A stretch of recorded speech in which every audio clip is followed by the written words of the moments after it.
El alma de nuestro campo cada día en tu mesa.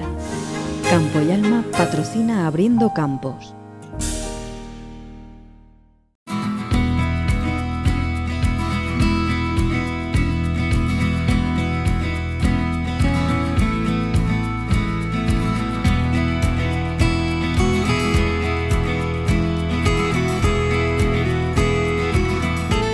Ya estamos de vuelta con todos ustedes, aquí seguimos en Abriendo Campos, ahora para hablarles de la siembra del cereal. Y es que comienza la época de siembra de cereales y leguminosas. Es un momento crucial para nuestros agricultores debido a que lo sembrado hoy afectará al próximo periodo de la PAC. Además, sufren las subidas de los precios, especialmente en las semillas, con un incremento del 50% en el mejor de los casos. Veremos cómo es una jornada de siembra de avena en la población de Fuente Álamo. Vean.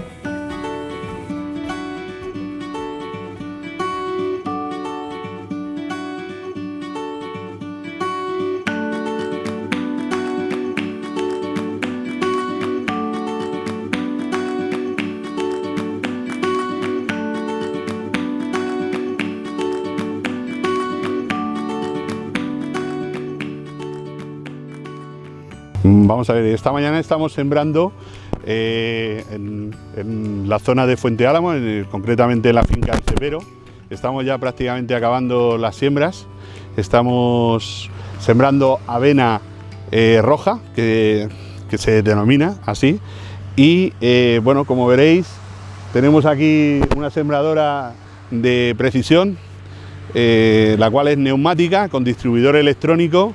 Y bueno, lleva las últimas novedades porque vamos sembrando con GPS y haciendo lo que se denominaría una siembra de precisión.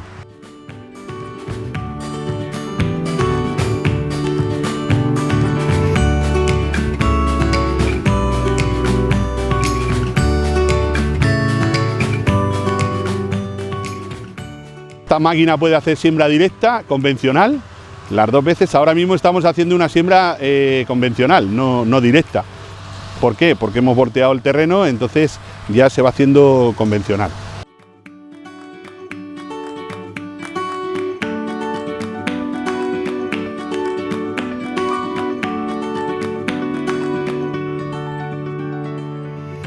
Estamos en la zona más alta de la finca.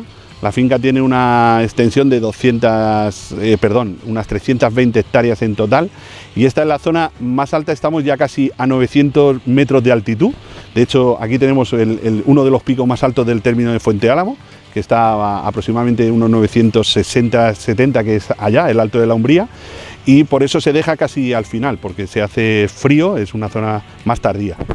Y bueno, el uso de esta producción va para uso ganadero principalmente, no para alimentación humana, sino ganadero.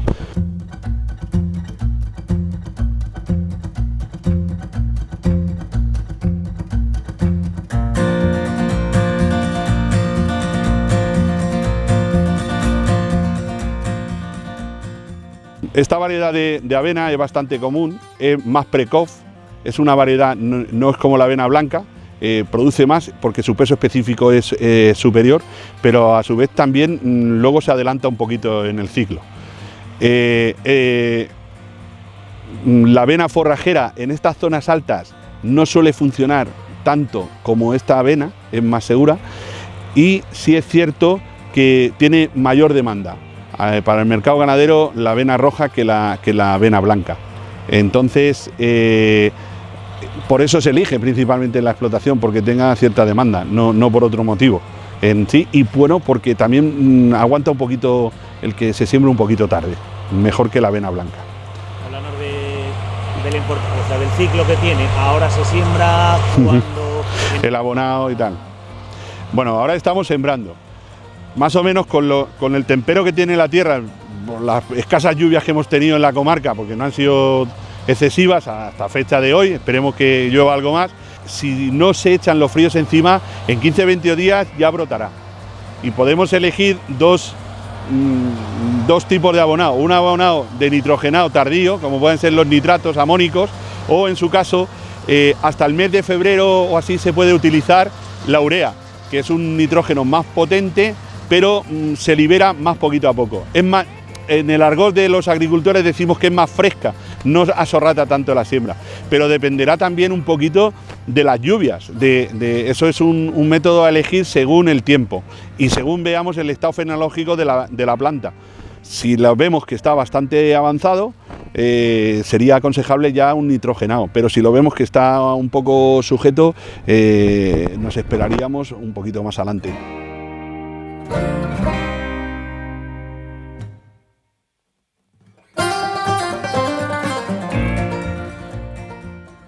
Cuanto a tema de enfermedades en la avena, podemos tener, si la pluviometría es muy alta, puede ocasionar en primavera unas rollas, lo que son las rollas rojas, que no dejan de ser hongos, que atacan a lo que es al estado fenológico de la planta y la merma bastante. Vamos a ver, los hongos, los agricultores decíamos que era tizón o tal, en las cebás porque son más oscuras. En esta clase es que es del mismo color que en la avena, es roja. Entonces, cuando más suele atacar sobre todo es en primavera, si bien en primavera muy lluviosas y cambios de temperatura muy bruscos, en los cuales le haga, no es que sean cambios, los cambios bruscos le pueden hacer frenarse un poco al hongo, pero si hay unas temperaturas templadas en las cuales él se puede desarrollar, pues es un problema, un hándicap grande. Eso a nivel de plagas, de lo que serían de insectos y tal, aquí no tenemos problemas de ningún otro insecto que como pueda ser arañas o tal. Normalmente de ese tipo de plagas no tenemos.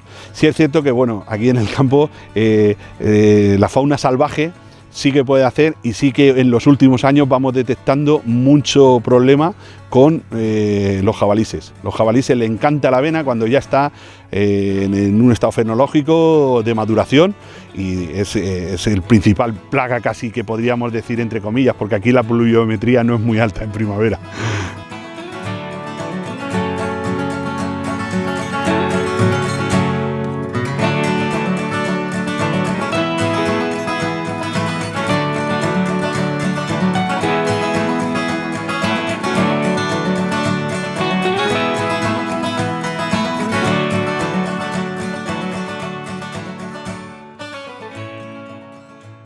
Empecemos por lo que nosotros podemos luchar más, es el tema de lo que son los hongos. Tenemos fungicidas, cada vez menos, porque las políticas medioambientales que se están llevando son a la restricción de todo este tipo de fungicidas, entonces cada vez nos quedan menos, pero aún nos siguen quedando bastantes fungicidas para poder luchar.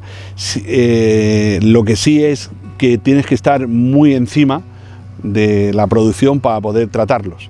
Aquí las malas hierbas es otra plaga que nos puede surgir, y entonces se suele utilizar cuando estás tratando para malas hierbas, es decir, con herbicidas, puedas echar algún fungicida, sobre todo para abaratar los costos de no estar dando muchas pasadas, y es lo que más. En cuanto al tema del jabalí, la lucha, eso ya es un tema un poquito más de la administración que nuestra propia de los agricultores. Nosotros lo que sí que estamos viendo es que tenemos un problema, y creo que a través de las organizaciones agrarias lo van trasladando, y las administraciones poquito a poco van tomando conciencia de la situación que se está generando con lo que es la fauna salvaje, con el jabalí, y en algunas zonas, no en esta, de momento el tema de las cabras y esto.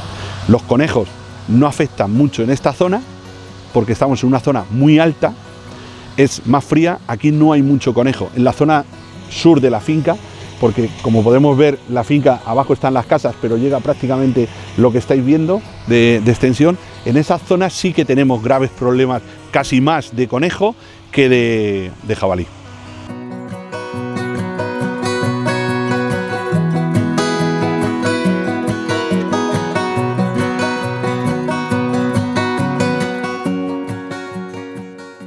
En el cereal, aquí en esta zona siempre decimos que tiene que llover un poquito de invierno, que haya temperaturas suaves, y tampoco, como son tierras un poquito arenosas, no queremos mucha pluviometría en invierno. Queremos lo suficiente para que pueda nacer la planta. pero a partir de primavera, marzo, que los días empiezan a durar mucho, sí que la planta necesita más pluviometría. Entonces estaríamos hablando de que necesitaríamos alrededor de por encima de lo que sería la media, de que nos cayera hidrológicamente. Estamos aquí en una zona de 250 de media, 300, que se mantuviera por ahí, sobre 300 mililitros a lo largo del año. Sí, es cierto que los herbáceos aquí en esta zona aguantan muy bien las nevadas, también les viene muy bien, porque se va acumulando ahí en el suelo, y bueno, es lo que más, el frío, si viene en demasía, con muchos hielos, muchas noches de hielo, como suele ser el mes de enero, para las avenas y todo esto es un problema, porque tienden a helarse la tierra y el hielo va esquilmando poquito a poco la humedad del suelo y va haciendo que la planta no se desarrolle. Entonces lo ideal es una pluviometría media en invierno, no muy excesiva tampoco, para que no se agüen los terrenos, no se laven, como decimos aquí, y en primavera, a partir de marzo, si vinieran lluvias cada 15 días, eso sería lo ideal, que no siempre ocurre, porque el tiempo pasa lo que pasa, y de que no, pues nos puede venir lo que nadie quiere, que es una tormenta de granizo. Los meses aquí de abril, mayo, ya nos ponemos todos mirando un poquito al cielo, que bueno, las explotaciones grandes y tal, tendemos a implementar un poquito con los seguros agrarios, que es lo único que podemos tener un poquito de salvación.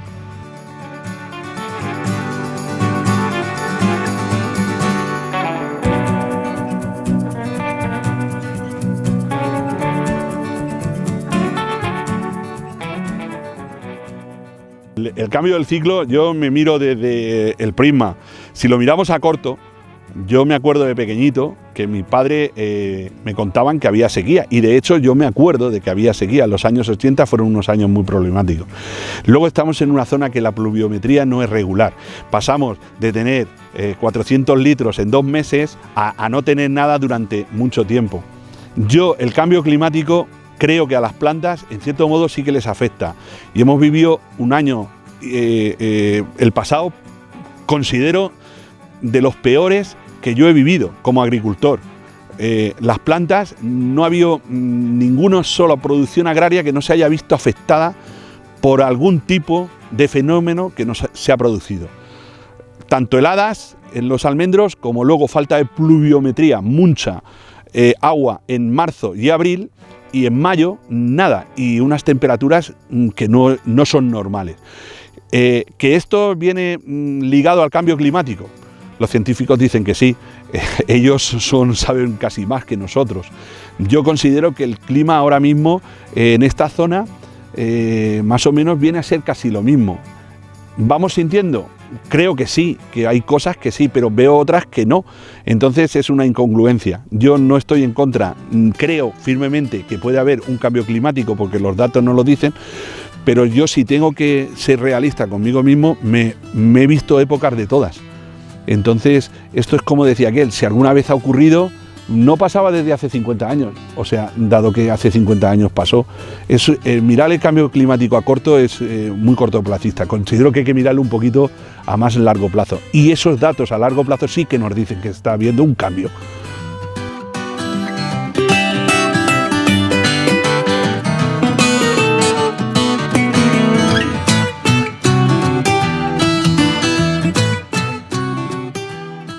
Este año es un año muy difícil y complicado. Yo, en el tiempo que llevo como agricultor, créeme que hice la incorporación de los primeros cursos que se hicieron en el año 90, pero yo me incorporé por motivos en el año 98. Perdón, 96, no 98. Ha sido de lo peor, considero, para los agricultores, porque nos tenemos que adaptar a unas nuevas exigencias de la PAC. Y segundo, en una coyuntura internacional muy volátil, con unos precios muy altos de insumos, y lo cual nos hace ajustarnos mucho para poder seguir adelante. Estamos hablando de que el combustible está en torno a un 30, un 40% por encima del precio que teníamos exactamente casi en la campaña del año pasado. Los fertilizantes están un 300, un 400, y la semilla en el mismo ángulo, perdón, no sería ángulo, en la misma bolsa que esto. Ahora bien, tenemos también un año climático complicado. De hecho, estábamos hablando de que aquí no ha llovido lo que a lo mejor debería haber llovido, no se ha otoñado la tierra. Ahora mismo sí que tenemos, porque llevamos un ciclo, como he dicho al principio, un ciclo de días que es húmedo, pero no hay en el suelo hay humedad, pero no hay una humedad grande. Entonces, eso también nos condiciona mucho. La gente ha sembrado muy tarde con respecto a otros años, o nosotros principalmente hemos sembrado muy tarde. También por otros motivos que te he explicado anteriormente, como empresa de servicios que éramos.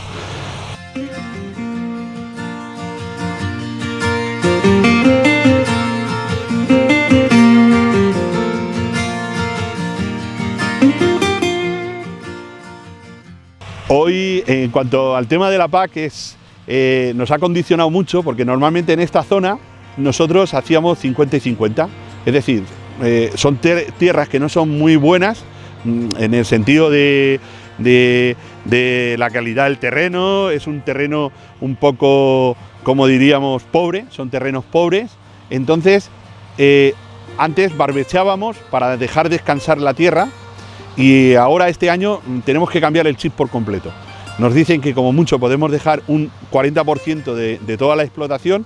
Eso a nosotros aquí en 300 hectáreas nos vendría a suponer que tenemos que dejar sobre 150, 140 hectáreas como mucho de barbecho, y las nuevas medidas que te exige la PAC, tanto en siembras, los famosos ecoesquemas, porque la PAC se ha dividido, ha dejado de tener dos bloques para pasar a tener 3.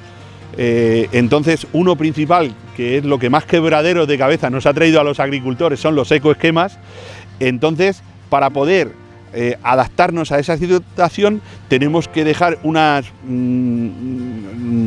condiciones, o cumplir, no dejar, sino cumplir unas condiciones medioambientales, las cuales son cultivos que en esta zona, en algunos sitios, ni siquiera eran pensables. Es decir, sembrar girasol en esta zona hace ya muchos años que se dejó por la rentabilidad. Y las leguminosas, pues sí, favorecen al suelo, pero en producciones en estas zonas no son muy grandes. Entonces la rentabilidad no sabemos hasta qué punto va a ser.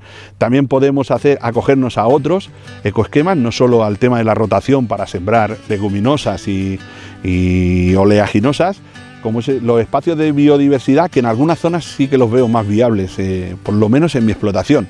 De hecho, ya os he comentado anteriormente que tenemos ahí una zona ya reservada para acogernos a ese esquema de espacios de biodiversidad, que son donde tú sembrarás, pero no podrás cosechar, y lo dejarás para que la fauna silvestre pues pueda tener ahí su espacio de protección y de alimentación, en cierto modo. Que para eso, esa es la línea que lleva la PAC. La PAC cada vez va siendo más verde,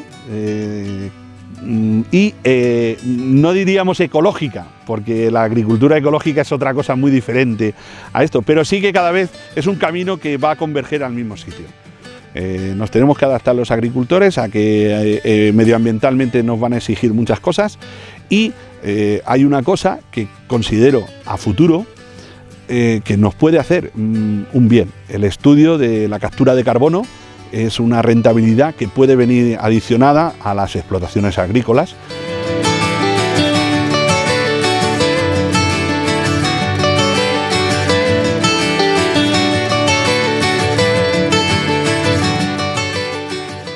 Yo, en líneas generales, considero que una cosa que funcionaba la teníamos que haber dejado o haber madurado un poquito debido a la coyuntura. Lo he dicho anteriormente, este año es muy complicado, se nos van a imponer, pese a que hay unas flexibilizaciones de las normas por parte de Castilla-La Mancha, que los veo relativamente bien, pero considero de que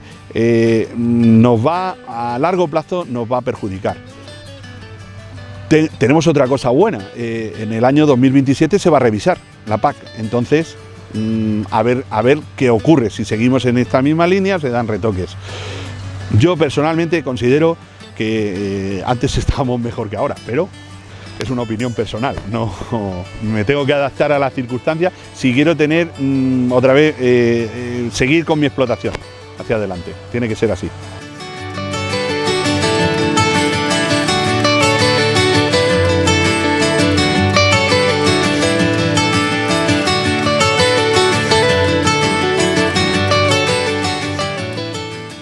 Vender más caro el producto viene dado de la coyuntura que haya en los mercados. No depende de nosotros, depende de muchos factores. Y cada vez en un mundo tan globalizado nos afecta cualquier cosa, es muy volátil. Cualquier noticia de la noche a la mañana hace que, por ejemplo, una tonelada de cereal suba un lunes en el puerto y el viernes esté otra vez más baja. Las noticias hacen, como yo digo, un daño un poquito a la estabilidad, para que nos entendamos. Cada vez tenemos más información y eso nos hace ser más vulnerables a la hora de los precios. Nosotros somos en España deficitarios de cereal, tenemos que importar, no nos queda otra. ¿Qué ocurre? Que una vez que importemos, pues el precio que viene dado en las lonjas nacionales viene muy condicionado de lo que nos entra de la mercancía. No porque aquí no tengamos cosecha pensemos que van a estar muchísimo más caros.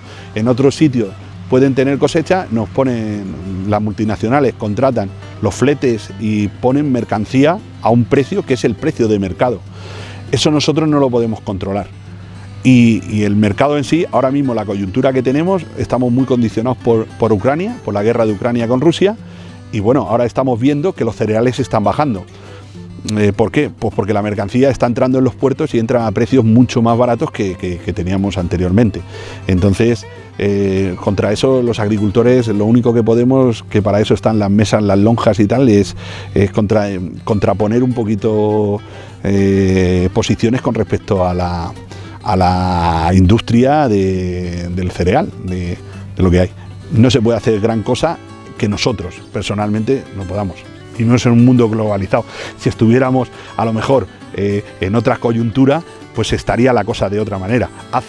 Sin ir más lejos, hace 3 meses el cereal estaba desorbitado de precio. ¿Por qué? Porque se anunció de que Rusia no estaba de acuerdo con el tema de la ONU, pues le hizo subir. Pero dependemos también mucho del cono sur, de Brasil y de todos estos países, y según las condiciones que ellos tengan nos condicionan a nosotros también, si pueden poner mercancía a un precio o a otro.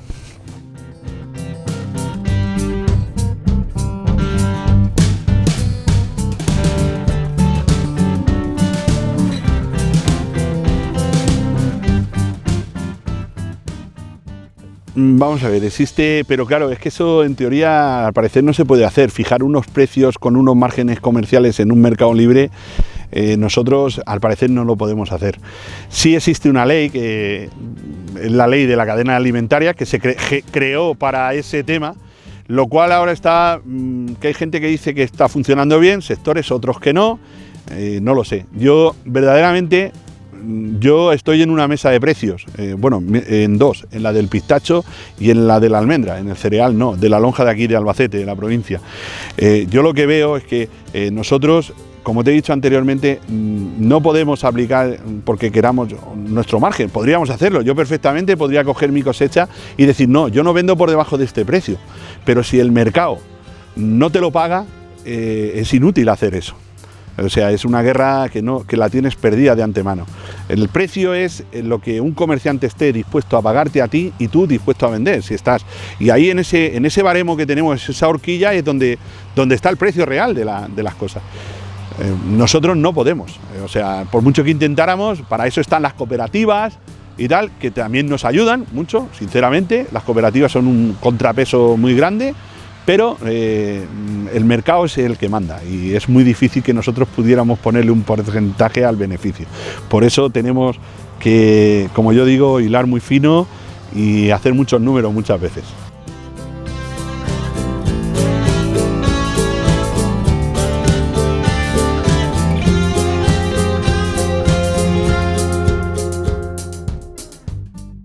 Vamos a ver, es que esto, yo siempre he dicho que el agricultor vamos un poco a remorque y no pensamos muchas veces lo que tenemos.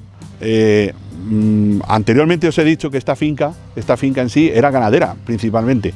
Nosotros por circunstancias, desde hace un tiempo vimos que la ganadería en España tenía, como yo digo, unos condicionantes, una situación un poco delicada.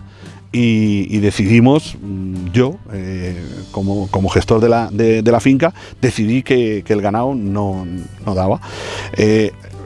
Apostamos claramente por el cereal. Nosotros hemos apostado aquí en esta finca, tenemos algo de viñedo, pero principalmente el cereal desde un principio. ¿Qué ha ocurrido en estos años? En el año 98 viene un boom, la gente se tiró corriendo a poner viñas, transformaron terrenos de secano en viñas, la ponían en zonas que a lo mejor no habían hecho ningún tipo de estudio para ver si era viable ahí una viña o no, o unas zonas dadas. Pero claro, yo entiendo a esos agricultores, los entiendo porque claro, tú lo que buscas es un beneficio. Si tú ves que el viñedo es rentable, pues tú plantas. Esos viñedos posteriormente en esta zona han pasado o a olivar o almendro. Y esto también, pues bueno, el olivar funciona en algunas zonas, en otras no. Nosotros estamos probando, de hecho tenemos aquí una plantación en superintensivo, pequeñita, de 2 hectáreas, para ver cómo funciona, pero eso es normal en la agricultura. El agricultor busca su rentabilidad a razón de los tiempos que tenemos. En cuanto al tema de haber abandonado el cereal, se abandona principalmente porque nuestra pluviometría no es muy alta, no tenemos rendimientos muy grandes y estamos teniendo lo que diríamos una situación difícil. Entonces tienes que decidir hacia dónde seguir, si quieres seguir con el cereal, que creo que mucha gente lo ha abandonado porque no era rentable, porque hoy en día para hacer rentable una explotación de cereal necesitas superficie, y si no, no te es rentable, hay gente que considera que el almendro, el olivo, ahora el pistacho está cogiendo bastante fuerza, ya veremos a ver cómo evoluciona, y eso es lo que hay, no hay otra cosa. Considero que el abandono de las tierras de cereal, pues en cierto modo, pues se ha apagado un poquito. No ha habido tanta producción y bueno, de almendra tampoco ha habido mucha producción porque el año pasado fue nefasto. Por lo menos en nuestra explotación fue del 100% el daño de la helada.